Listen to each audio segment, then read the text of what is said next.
السلام علیکم ورحمۃ اللہ وبرکاتہ۔ میرے پیارے اور عزیز دوستو، آج کا ویڈیو جو میں آپ کے سامنے پیش کرنے والا ہوں، یقیناً یہ بڑا خوبصورت ویڈیو ہوگا، اور میری آپ سے گزارش ہے کہ آپ حضرات واعظ و نصیحت کے لیے اس ویڈیو کو آگے ضرور شیئر کیجیے گا، اس سے بہت سارے لوگوں کو فائدہ بھی ہوگا۔ دیکھیے، میں آپ کو بتا دوں، آج کا جو میرا ٹاپک ہے وہ بہت ہی عجیب ہے اور اس سے بہت زیادہ فائدہ بھی ہونے والا ہے۔ قرآن مجید میں اللہ تبارک و تعالیٰ نے ارشاد فرمایا، فَبِأَيِّ آلَاءِ رَبِّكُمَا تُكَذِّبَانِ، یعنی اے لوگو، تم میری کون کون سی نعمتیں جھٹلاؤ گے۔ اللہ نے اتنی نعمتیں ہمیں دے رکھی ہیں کہ اگر ہم ایک نعمت پر پوری زندگی شکر ادا کریں تب بھی اس کا حق ادا نہیں کر سکتے۔ لیکن انسان کو اگر دیکھا جائے تو انسان کیسا ہے، اس کے بارے میں بھی اللہ رب العزت نے ارشاد فرمایا اور کہا، ان الانسان لکفور، بے شک انسان جو ہے وہ ناشکرا ہے۔ اس کو کتنا بھی دے دیا جائے وہ ساری نعمتوں سے بہروبر ہو جاتا ہے، لیکن اس کے باوجود بھی وہ کبھی خوش نہیں رہتا۔ اس کی امیدیں اور اس کے ارادے اور اس کی جو ہے خواہشات کبھی ختم نہیں ہوتی۔ جب وہ اپنی قبر میں جاتا ہے اور قبر کی مٹی چاروں طرف سے اس کو لپیٹ لیتی ہے، تب جا کر اس کی خواہشیں ختم ہوتی ہیں۔ تو دیکھیے، اس کے بعد اللہ تبارک و تعالیٰ ایک اور جگہ ارشاد فرماتا ہے، خلق الانسان من عجل، یعنی انسان کو جلد باز پیدا کیا گیا ہے۔ اور ایک اور جگہ اللہ تعالیٰ ارشاد فرماتا ہے، ان الانسان خلق ہلوعا، بے شک انسان کو جلد باز پیدا کیا گیا۔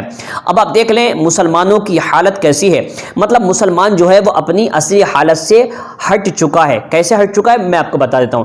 دیکھیے، قرآن مجید فرقان حمید برہان رشید میں اللہ تبارک و تعالیٰ ارشاد فرماتا ہے، وما خلقت الجن والانس الا لیعبدون، ہم نے جن اور انسانوں کو پیدا کیا ہے صرف اور صرف عبادت کے لیے۔ اور دوسری جگہ اللہ تعالیٰ ارشاد فرماتا ہے، الذی خلق الموت والحیات لیبلوکم ایکم احسن عملا، یعنی وہ وہی ہے جس نے موت اور حیات کو پیدا کیا ہے تاکہ وہ آزمائے کہ تم میں کون عزر و عمل زیادہ بہتر ہے، یعنی دنیا میں کون جا کر کے اپنے رب کے وعدے کو بھولے گا اور کون اپنے رب کے وعدے کو یاد رکھے گا۔ اللہ تبارک و تعالیٰ ارشاد فرماتا ہے، میں اسی چیز کو آزمانے کے لیے تمہیں دنیا میں بھیج رہا ہوں۔ اب دیکھیں، کہنے کا مقصد یہ ہے کہ انسان اپنی جو مین چیز تھی اس کو بھول گیا۔ آج ہم سونا جمع کرنے میں لگے ہوئے ہیں، چاندی جمع کرنے میں لگے ہوئے ہیں، پراپرٹی، زمین جائیداد اور ہیرے جواہرات ہم جمع کرنے میں لگے ہوئے ہیں، اور ہمیں لگتا ہے کہ زندگی کا سب سے اہم ترین حصہ یہی ہے۔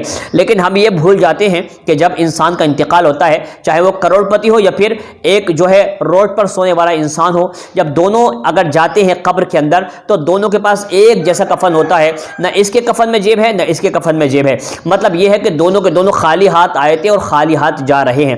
جب ہمیں اتنا پتہ ہے کہ خالی ہاتھ جانا ہے اور خالی ہاتھ آنا ہے، تو پھر اس کے باوجود ہم اللہ تبارک و تعالیٰ کے ان چیزوں سے ہم لوگوں نے اپنے منہ کو کیوں موڑ لیا کہ جو ہمارے لیے ضروریات زندگی تھی۔ میں آج آپ کو ایک ارب پتی انسان کا واقعہ بتانے والا ہوں جو کہ ہمارے لیے نصیحت آمیز ہوگا۔ قرآن مجید میں اللہ تعالیٰ ارشاد فرماتا ہے، فَاعْتَبِرُوا يَا أُولِي الْأَبْصَارِ، یعنی دنیا کے اندر جتنے واقعات رونما ہوتے ہیں وہ تمام کے تمام تمہارے لیے عبرت کا نشان بنتے ہیں۔ مطلب یہ کہ تمہیں چاہیے کہ تم لوگ ان سے عبرت حاصل کرو۔ فرعون کے ساتھ جو حادثہ ہوا یہ بھی ہمارے لیے عبرت کا نشان ہے، نمرود کے ساتھ جو واقعہ ہوا یہ بھی ہمارے لیے عبرت کا نشان ہے، ابو جہل، ابو لہب، عتبہ، شیبہ کے ساتھ جو واقعات رونما ہوئے یہ بھی ہمارے لیے ایک عبرت کا نشان ہے۔ مگر جو عقل مند ہیں وہ اس سے عبرت حاصل کرتے ہیں، اور جو عقل مند نہیں ہے وہ ان سے عبرت حاصل نہیں کرتے۔ دیکھیں، ایک ارب پتی کا واقعہ سنا کر کے انشاءاللہ میں آپ کو مین چیز بتانے والا ہوں۔ مین چیز یہ ہے کہ آج ہم اپنے جو مقصد ہے زندگی ہے اس کو بھول چکے ہیں۔ ایک ارب پتی کا واقعہ کہ وہ آدمی بڑا کروڑ پتی تھا، بڑا کروڑ پتی، لیکن اس شخص کے ساتھ کیا ہوا کہ اس نے کبھی نماز نہیں پڑھی، روزے میں بھی دلچسپی اس کو نہیں تھی، زکوٰۃ بھی نہیں دیتا تھا، یہاں تک کہ اگر اس کو حج کرنے کا موقع ملا تو اس نے حج بھی نہیں کیا، بلکہ وہ اپنے پاس پیسہ جمع کرتا رہا، یہاں تک کہ وہ کروڑ پتی سے ارب پتی بن گیا۔ اور ارب پتی بننے کے بعد اچانک سے اس کو ایک بیماری لاحق ہوتی ہے، اتنی خطرناک بیماری کہ جب اس کا آپریشن کیا گیا تو آپریشن کرنے کے بعد جو اس کا مثانہ ہوتا ہے، جس میں جو انسان کی قوت مدافعت ہوتی ہے، یعنی اس کے پیشاب کو روکتا ہے، پیشاب کی جو تھیلی ہوتی ہے وہ اتنی ویک ہو گئی اس کے آپریشن کے بعد، اس کو چونکہ کینسر ہو گیا تھا، اور جب اس کا آپریشن ہوا تو وہ اتنی کمزور ہو گئی کہ وہ اپنے پیشاب کو نہیں روک سکتا۔ پھر ایک شخص اس کے پاس جاتا ہے اور جا کر کے اس سے ملتا ہے، ملاقات کرتا ہے، باتیں کرتا ہے، تو وہ اس کو پکڑ پکڑ کر رونے لگتا ہے، چیخنے لگتا ہے اور کہتا، آج میں ارب پتی ہوں، میرے پاس دنیا کی دھن دولت سب کچھ موجود ہے، مگر آج اللہ نے مجھ سے سجدے کرنے کی توفیق چھین لی ہے۔ مطلب یہ ہے کہ وہ پیمپرس لگا کر پورا دن وہیں پر بیٹھا رہتا ہے، ایک ہی جگہ بیٹھا رہتا ہے، وہ انسان نماز نہیں پڑھ سکتا، مطلب یہ کہ پیمپرس لگا رہا ہے اور پیشاب اس کا بالکل جاری ہے، وہ اس کو روکنے کی طاقت بھی اس کے اندر نہیں رہی۔ وہ کہتا، آج ایک چھوٹا سا مزدور بھی 5 وقت کی نماز پڑھ سکتا ہے، مگر میں ارب پتی ہو کر نماز نہیں پڑھ سکتا۔ تو پتہ چلا کہ جب تک ہمارے پاس میں وقت ہے ہمیں اس کا وقت کا فائدہ اٹھانا چاہیے اور ہمیں نمازوں کی عادت ڈال لینی چاہیے۔ اگر آج ہم نے اس کو نہیں کیا تو یاد رکھنا وقت ایک ایسی قیمتی چیز ہے جو ہمارے ہاتھ آئے گا اور پھر اس کے بعد وہ چلا گیا نا، ہمارے پاس سے چلا گیا تو دوبارہ پھر وہ وقت لوٹ کر نہیں آئے گا۔ اس لیے ابھی ہمارے پاس وقت ہے، اگر ہم آج مان گئے تو ٹھیک ہے، اگر آج نہیں مانے تو حالت فرماتے آج لے ان کی پناہ، آج مدد مانگ ان سے، پھر نہ مانیں گے قیامت میں اگر مان گیا۔ ابھی منانے کا وقت ہے، ان کو منا لو تو آپ کا بیڑا پار ہو جائے گا، ورنہ آپ جو ہے پھر پچھتاتے رہ جائیں گے اور کفے دست ملتے رہ جائیں گے۔ اب ایک اور چیز میں آپ کو اہم بتانے والا ہوں کہ اگر آپ کو کبھی لگے کہ یار میں کس چیز سے نصیحت حاصل کروں، اگر آپ کو کبھی لگے تو آج میں آپ کو بتانے والا ہوں، دیکھیے یہ جو موبائل ہمارے پاس ہے نا، ان موبائلوں سے آپ بڑی آسانی کے ساتھ جو ہے عبرت حاصل کر سکتے ہیں۔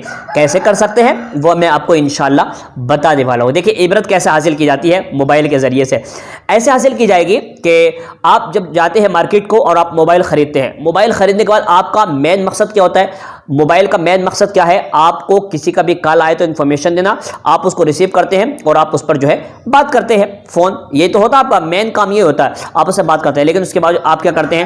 آپ فیس بک بھی اوپن کر لیتے ہیں، ٹیلی گرام بھی اوپن کر لیتے ہیں، انسٹاگرام بھی، اور یہاں تک کہ سارے کے سارے اپلیکیشن لاتے ہیں۔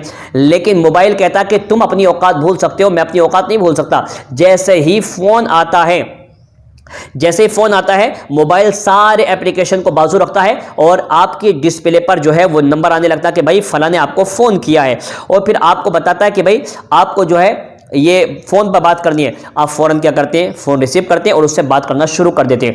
فون آپ کو بتا رہا ہے کہ چاہے کچھ بھی کرو لیکن جب وقت آ جائے آپ کے مین کام کا تو سارے کام کو چھوڑ دو اور مین کام پہ آ جاؤ۔ دیکھیے اللہ نے ہمیں پیدا کیا تھا عبادت کے لیے، اللہ نے ہمیں پیدا کیا تھا ریاضت کے لیے۔ آج ہم نے کیا کیا جانتے؟ ہم نے یہ کیا، ہم دکان کھول کر بیٹھ گئے، شاپ کھول کر بیٹھ گئے، ہم ڈیوٹی میں چلے گئے، اذان ہو رہی ہے ہم لوگ چھوڑ رہے ہیں اس کو، اذان ہو رہی ہے ہم اس کو ترک کر رہے ہیں، نماز ہم نہیں پڑھ رہے، حالانکہ ہمارا مین کام تو نماز پڑھنا تھا، ہم نے مین کام چھوڑ دیا، دوسرے کام پکڑ لیے۔ ہمیں لگتا ہے کہ اگر ہم دکان بند کریں گے تھوڑی دیر کے لیے تو ہمارے گراہک چلے جائیں گے، کسٹمر چلے جائیں گے، پھر ہمارے پاس نقصان ہو جائے گا۔ یاد رکھیں رزق دینا اللہ کا کام ہے، جتنا آپ کے لیے نصیب میں رزق لکھ دیا گیا اتنا ہی ملے گا، چاہے دکان پر 24 گھنٹے بیٹھیں چاہے 12 گھنٹے بیٹھیں۔ تو میرے بھائیوں پلیز آپ سے گزارش ہے اپنے مین کام کی طرف لوٹائیں اور اس موبائل سے عبرت حاصل کرنے کی کوشش کریں۔ یہ موبائل آپ کو بتا رہا ہے کہ کیسے آپ کو عبرت حاصل کرنی ہے۔ یہ سارے کے سارے اپلیکیشن کو بازو میں رکھ کے جب فون آتا ہے تو بتاتا کہ میرا مین کام وہ فون ہی ہے، بات کرنا ہی ہے، تو لہٰذا بات کرو۔ لیکن مسلمان اپنا مین کام چھوڑ کر دنیا داری، زمین جائیداد اس کو حاصل کرنے میں لگ گیا، اور آج اس کے ساتھ میں کیا ہو رہا آپ خود اپنی دیکھ سکتے ہیں۔ اللہ تعالی ہم سے ناراض ہے اور اللہ کے حبیب بھی ہم سے ناراض ہی ہوں گے کیونکہ ہمارے کام ایسے ہیں۔ پلیز آپ سے گزارش ہے اس ویڈیو کو آگے شیئر کریں اور بتائیں لوگوں کو کہ ابھی وقت ہے، توبہ کر لیں اور اپنے رب کی طرف آ جائیں۔ جسے کہ میں ہمیشہ سے کہتا ہوں کہ ٹرن ٹو اللہ، اللہ کی طرف پلٹ جاؤ اس سے پہلے کہ ریٹرن ٹو اللہ، اس سے پہلے کہ آپ کو اللہ کی طرف آنا پڑے۔ للہ و انا الیہ راجعون، ہم سب اللہ ہی کے لیے ہیں اور ہمیں سب کو اللہ کی طرف لوٹ کر جانا ہے۔ تو پلیز یہ ویڈیو ثواب کی نیت سے آگے شیئر کر دیں۔ السلام علیکم ورحمۃ اللہ وبرکاتہ۔